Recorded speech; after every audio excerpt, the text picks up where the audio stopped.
Season వస్తే చాలు రైతులను ఎలా మోసం చేయాలి, ఎట్లా బోల్తా కొట్టియాలి, వాళ్లకు నకిలీ విత్తనాలు నకిలీ మందులు ఎట్లా అమ్మి డబ్బులు సంపాదించాలి, రైతుల పొట్ట మీద ఎలా కొట్టాలి, ఎట్లా కోట్లు గడించాలనే ఆలోచనతో వర్షకాల సీజన్ వస్తే చాలు నకిలీ అనే పేర్లతో ఊళ్ళ మీద పడి దోపిడీ చేస్తూ ఉంటారు దోపిడిగాళ్ళు. వీళ్లకు రైతుల ఉసురు తగలదా?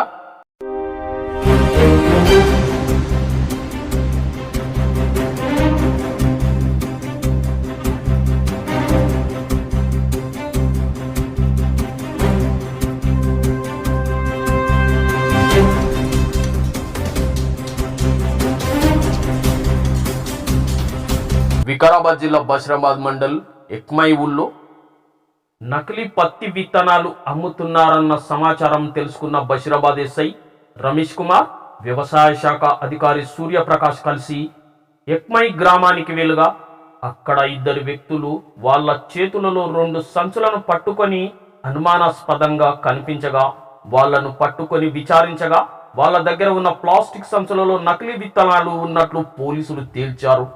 ఆ యొక్క నకిలీ విత్తనాలు సీజ్ చేసి కేసు నమోదు చేసినట్లు పోలీసులు ఈ సందర్భంగా తెలిపారు.